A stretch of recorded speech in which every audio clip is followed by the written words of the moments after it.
लोगोफोर ओइ गोजा नुदोंना दासो सानाबदे 5:30 6:30 जाबाय आसामावथ' दा उन्दुनानै ओंखाम जाखाना उन्दुजोब्बायसो जानांगौ दा मा बुंनो जिखुनु जाया दारिखौ बोरायद्राय नुबाय दांलै बे जोंना डक्टर सांग्रां ब्रह्मआथ' रेजेक्ट जालायबायना नमिनेसन गथायनाया गाज्रि जाबाय खोथाया बेखौ हमनानै इउपिपिएलआव लाफिनदोलै गासिबो इउपिपिएलआव बिराद गाज्रि नुद्रायो बे फाग्ला बे मा होनो इउपिपिएलआव थानानै खामानि मावनानै जानानै लोंनानै माबा इन्डिपेन्डेन्स गेलेनो नागिरबा उदां बिजाथियाव गेलेनो नागिरबा बे अयनाय नुद्रायोलै गाज्रि नुद्रायो बेखायनो हमनानै रायजोफ्रानो हमनानै बेखौ इउपिपिएलआव सफैफिनदो बिराद मोजां जागोन बिराद मोजां खामानि मावगोन बिथाङा गाज्रि दामोन गाज्रि दासान जिखुनु जाया नोंथाङा इउपिपिएलआव हाबफैफिनबा बिराद मोजां जागोन जोंहा सार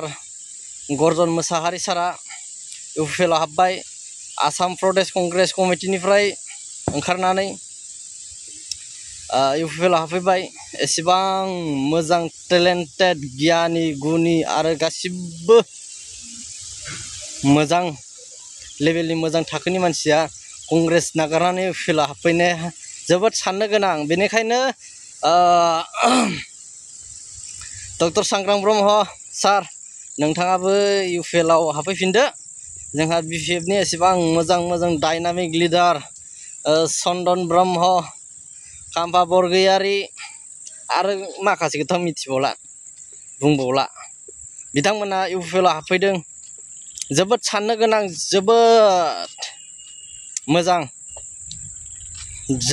जादों बेनिखायनो डक्टर सांग्रां ब्रह्म नोंथाङाबो हाबफै जोंनि बे बड'लेण्डनि सबसे हाई स्कर मोजां लेभेलनि मोजां थाखोनि मोनसे आफाद बियो पार्टी दा बेयाव नोंथाङा हाबफैफिनोबा जोबोद आसामाव मा होनो बड'लेण्डआव इउपिपिएलआ 100% सरकार दाफिनगोन गाव हारसिंनो इउपिपिएल सरकार दानो हागोन बे रोखा जागोन नोंथांनि थाखाय नोंथाङा बहुद नाम खामायनो हागोन नोंथांनि नामावनो जागोन बड'लेण्डआव हारसिं सरकार दानो हाबाय डक्टर सांग्रां ब्रह्म नोंथांनि नामावनो क्रेडिट जागोन जोबोद बाख्नायथाव जागोन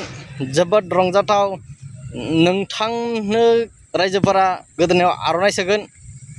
जोबोद मोजां जागोन डक्टर सांग्रां ब्रह्म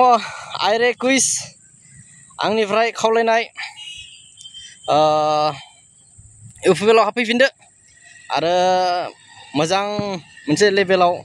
खामानि मावनो आवगायबोदो जाबाबो जायाबाबो आं फंनैसो बुंबाय एक्सेप्ट खालामदो आं बेसिखिनि बुंनानैनो दोनथ'नोसै नैयाव दा गारिया होंगो दोंगो दिगदार जागोन थांलाय फैलाय दोनथ'नोसै गुड नाइट बाय